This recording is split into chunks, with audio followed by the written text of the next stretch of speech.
तो दोस्तों welcome back to my channel. This is Vishal from Mallari. तो इस वीडियो में हम लोग बात करेंगे 3 ऐसी गलतियों के बारे में जो हम लोग स्टार्टिंग में जब बिजनेस करते हैं तो उस उतना ध्यान हमारा उस पर जाता नहीं, लेकिन जब बिजनेस को 2-3 साल हो जाते हैं फिर हमको लगता है कि यार काश ये हम लोग ने चीजें पहले ही करी होती। तो वही 3 चीजों के बारे में इस वीडियो में हम लोग बात करेंगे। उसमें से जो सबसे पहले जो गलती है, जो हम लोग इतना ध्यान देते नहीं, इतना इंपॉर्टेंस उसको देते नहीं और बाद में हमको पछताना पड़ता है, वो ये है कि आपका करंट अकाउंट बिजनेस का नहीं निकालना। क्या होता है कि आप जब बिजनेस करते हैं तो छोटा बिजनेस होता है तो हम लोग का पहले ही खर्चा हुआ होता है, इन्वेस्टमेंट वगैरह सब लगा हुआ होता है, तो हम लोग सोचते हैं कि कहाँ जाके बैंक अकाउंट खोले वगैरह बाद में देखा जाए। तो बाद में आपका बिजनेस धीरे धीरे चलते जाता है और आपको प्रॉफिट भी अच्छा खासा होता जाता है। तो समझो आपको 60-70 हजार जो महीने का आपको आ रहा है, तो धीरे धीरे 1 साल होता है, 2 साल होते हैं, 3 साल होते हैं और बाद में आपको लगता है कि अभी चलो आप मेरा बिजनेस तो अच्छा चल रहा है, मेरा इनकम तो अच्छा है, तो मैं कहीं पे घर ले लूं या फिर ऑफिस ले लूं या फिर कोई इन्वेस्टमेंट या फिर कोई भी लोन वगैरह आपको चाहिए। तो आप जब बैंक में जाते हो तो आपको क्या लगता है कि शायद मेरा इतना इतना इनकम है तो मेरे को अच्छे आराम से 10-20 लाख रुपए मिल जाएंगे। लेकिन आप जब बैंक में जाते हैं तो बैंक वाले सबसे पहले आपको पूछेंगे कि आपका इनकम सोर्स क्या है। आप जब कहेंगे कि मेरा तो बिजनेस है और मेरे को बिजनेस से इतना इतना आता है, तो वो बोलेंगे कि आपका करंट अकाउंट कहाँ पे, और करंट अकाउंट का आईटीआर आपको मांगेंगे। तो होता क्या है कि करंट अकाउंट तो आपने निकाला नहीं होता, आप बोलते कि नहीं नहीं मेरा तो आप सेविंग अकाउंट चेक कर लो, सेविंग अकाउंट में मेरा इतना इतना इनकम आ रहा है। फिर भी वो लोग मानेंगे नहीं और आपको कोई भी लोन मिलने का चांस है, आपका कैपेसिटी हो फिर भी आपको लोन मिलेगा नहीं, बस एक चीज की वजह से, क्योंकि आपका करंट अकाउंट नहीं है। क्योंकि करंट अकाउंट ही प्रूफ है कि आप बिजनेस कर रहे हैं इस चीज का।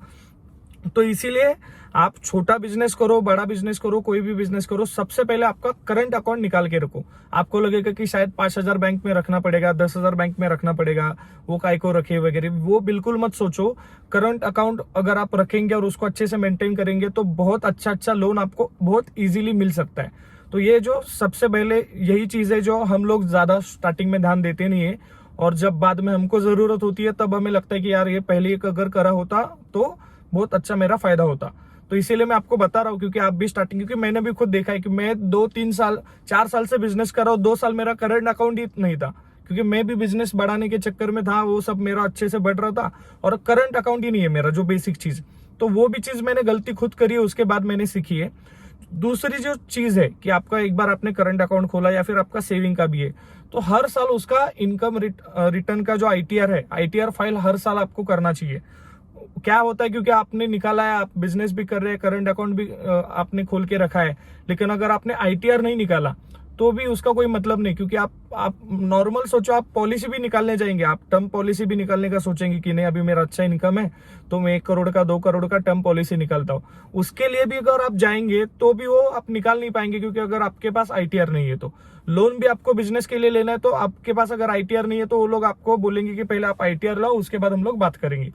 तो इसके लिए दूसरी चीज है कि पहला तो आपको करंट अकाउंट निकालना है, दूसरा आपको आईटीआर फाइल करना है, और तीसरा चीज आता है बिजनेस का।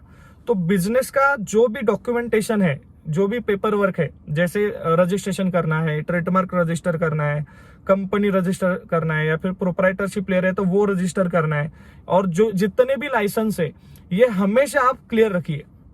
क्योंकि क्या होता है, अगर आपने बिजनेस कर रहे हैं, आपने कंपनी भी रजिस्टर नहीं करी, करंट अकाउंट भी खोला नहीं, कुछ नहीं, और ऐसे ही कर रहे हैं, तो आपको आगे जो कोई अपॉर्चुनिटीज है तो उसका फायदा आपको हो नहीं सकता। जैसे मैं आपको कहता हूँ, अभी गवर्नमेंट के बहुत सारे टेंडर निकलते हैं। जैसे चाय का भी अगर आप बिजनेस कर रहे हो और चाय का अगर आपने समझो अभी जैसा मेरा नाम विशाल है या फिर मेरा कंपनी का मल्लारी है, तो मल्लारी चाय का मैंने समझो रजिस्टर के रखा है, तो वो अगर मैं कंपनी को दिखाता हूँ तो आगे जाके मुझे बहुत सारे टेंडर्स वगैरह भी मिल सकते हैं। जैसे अभी बहुत सारे जो गवर्नमेंट के कॉलेजेस वगैरह होते हैं तो उनके जो कैंटीन होते हैं उसके टेंडर निकलते हैं।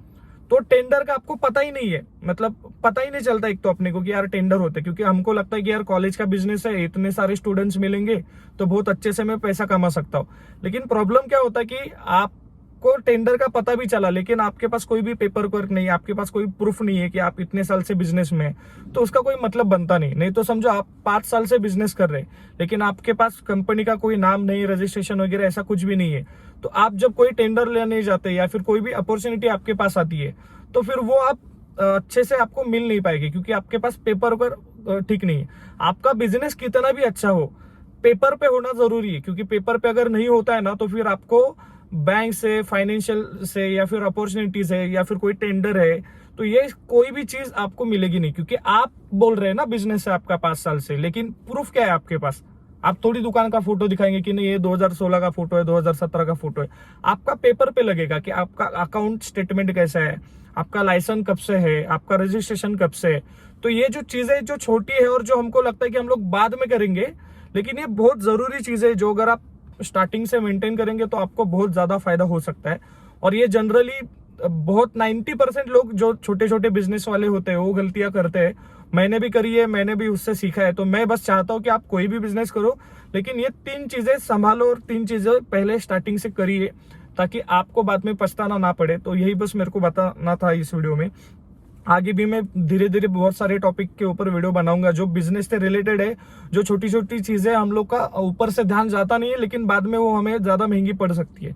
तो वो सारे पॉइंट्स में धीरे धीरे करके कवर करूंगा। और अभी मैं बेंगलोर भी जाने वाला हूँ, मेरा एक ओपनिंग है वहां पे।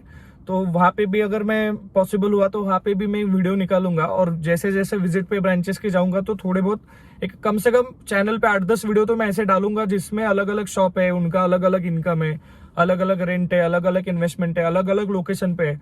तो पूरा मैं आपको दिखाऊंगा ताकि आप पूरा समझ सके कि कैसा बिजनेस होता है, क्या होता है, और पूरा आपको आइडिया आ जाए। मतलब आप जो अगर चाय का बिजनेस आप करना चाहते हैं तो पूरा जितना गाइडेंस मेरी तरफ से वो मैं पूरा का पूरा करूंगा। उसके बाद आप सोचिए, प्लान करके अच्छे से आप स्टार्ट करें और एक स्टेबल इनकम आपको महीने का आ जाए।